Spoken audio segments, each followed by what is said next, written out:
Hey, and welcome to another video. This one, the first week of the UTA. So, this week I'm facing Isaac, whose team is rather scary.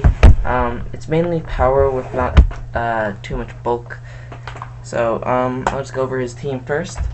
For his first pick, he picked up a interesting Pokemon for Draft League format. I think it's actually really good because of its versatility, that being Victini.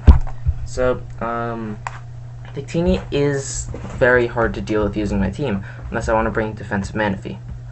But, I'm bringing offensive Manaphy this week, due to the fact that, it hurts his team really badly.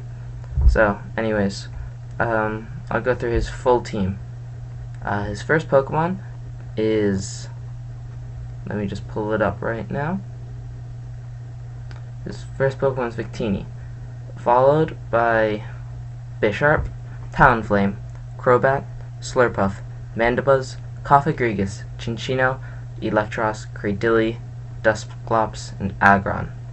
So, his NU picks are purely bulk, while all his other picks, barring Cofagrigus and Mandibuzz, are offensive.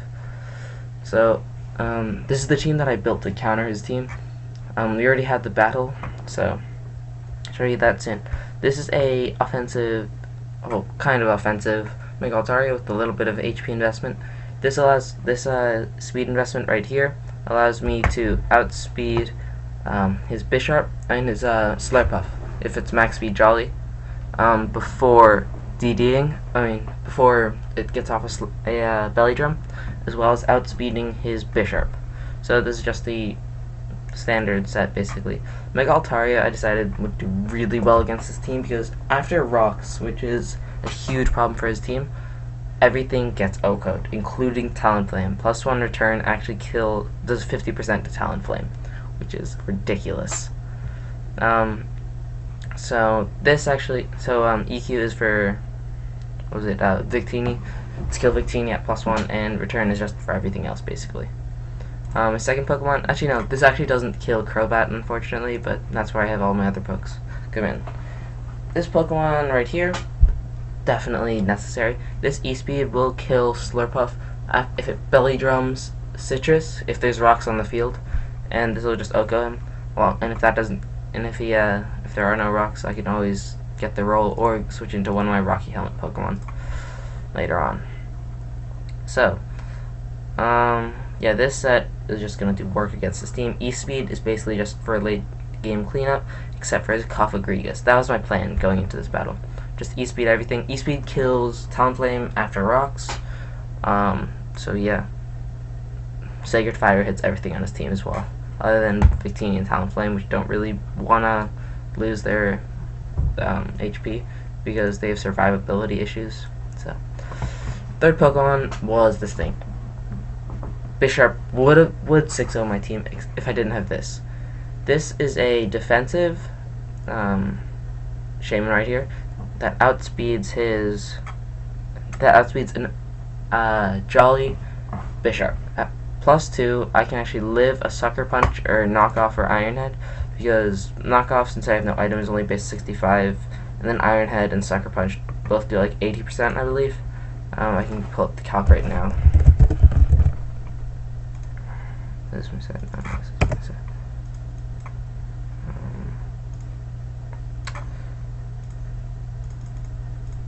So that's my set against the standard Bisharp. We'll use Swords Dance.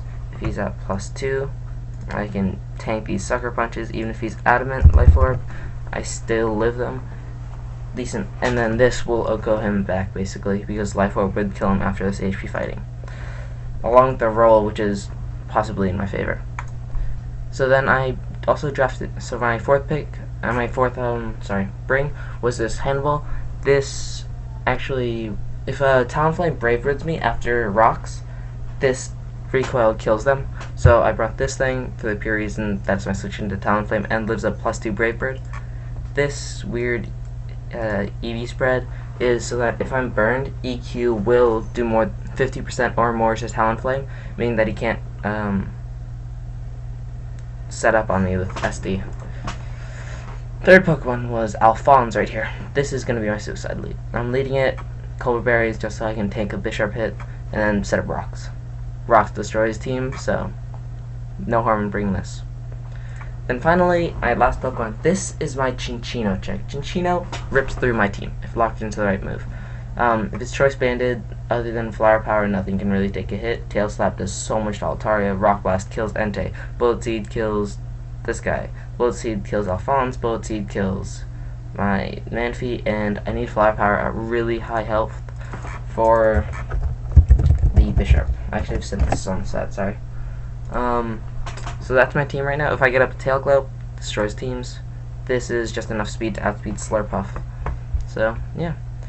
So, going into the battle, so I'm on the other side, unfortunately. So this is him versus me.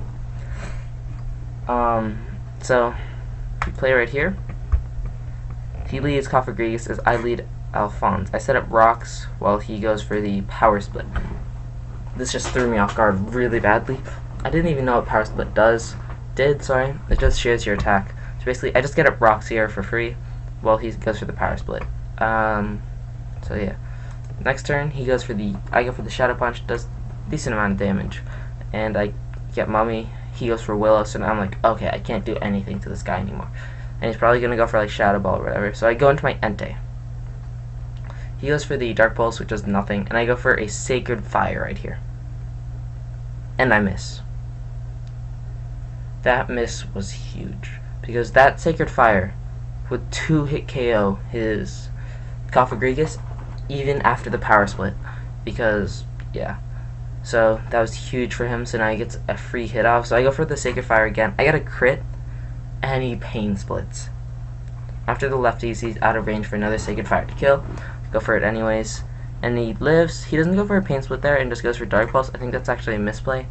Pain Split would have done more damage to me because he's at such low health. So, anyways, he goes for Dark Pulse, and my Entei is severely weakened. I go for the final Sacred Fire to finish him off, but he goes into his Mandibuzz. I find that very questionable, and I Sacred Fire burn him. So now he's at 35%. This means that if I get a favorable roll, I kill his Mandibuzz. But if I don't, Foul Play would kill me, and I need the Extreme Speed priority to finish off any Pokemon that outspeeds me. Like his Chinchino, it does like 50%, and it's my only priority on my team. So, unfortunately, I have to switch out. He makes a weird play and goes into his Cofagrigus. Don't exactly know why.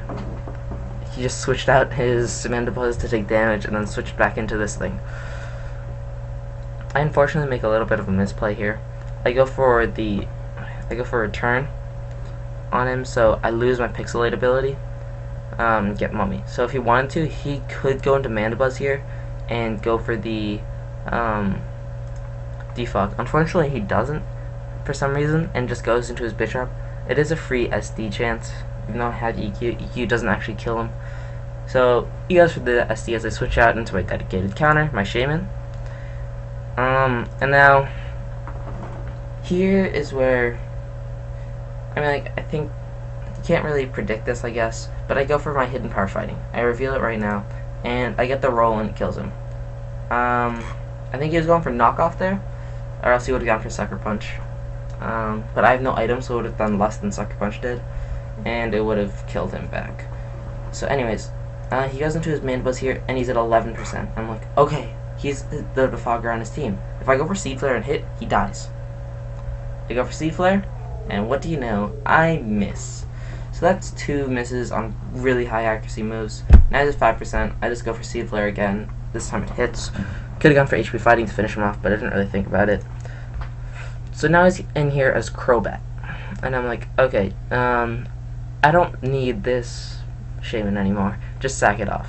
So I go... Actually no, I actually wanted to see what his item was, sorry. At this point, I'm seeing what item he is, so I go for the, Synthesis, as he crits me. That shows that he's not banded, and could be like, he's not Black Sludge or anything, right? No, he could be like Black Sludge or something like that, but he isn't. So I'm like, okay, now that I know that he's not choice banded, I can just go for the Seed Flare, because he's not going to be 2 KOing me.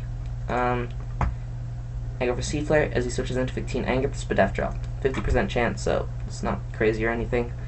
And I'm like, okay, I still don't need the Shaman, so sack it right now. So I go for another Seed Flare. He goes for Bolt Strike, predicting my Manaphy. Since he's so far behind, I think he had to make this play to try and kill the Manaphy. Although I did have 2 immunities, 2 resists, so I had to go into Manaphy for that to be a good play. So misplay by him, I don't know. Go for a Seed Flare and does a butt ton of damage. So now I'm like, okay, one more Seed Flare will kill. He is, I didn't actually run the calc because I was like, oh, that did nothing to me. Bolt Strike from a Victini, base 130. So I was like, I didn't run the calc. This would have, if I did the calc, it would have revealed he was Choice Banded, and I could have gone into, it wouldn't matter because he would have gone for the Bolt Strike the next turn. I knew he was going for Bolt Strike the next turn because I thought he was Choice Scarf actually, because Choice Scarf does a number to my team. So I stay in and go for another Seed Flare. Here he misplaced really badly in my opinion. He goes into his win con Chinchino. Chinchino 6-0's my team. Tail Slap hits everything, as I said earlier, along with Bullet Seed. So he does that, and I'm like, oh, okay, so he's really weakened now. I can go into what I wanted to use to counter him, predicting the Tail Slap. So I go into my Manaphy, and he kills himself from the Rocky Helmet recoil, which is actually just great for me. So Chinchino's gone, and I basically just win.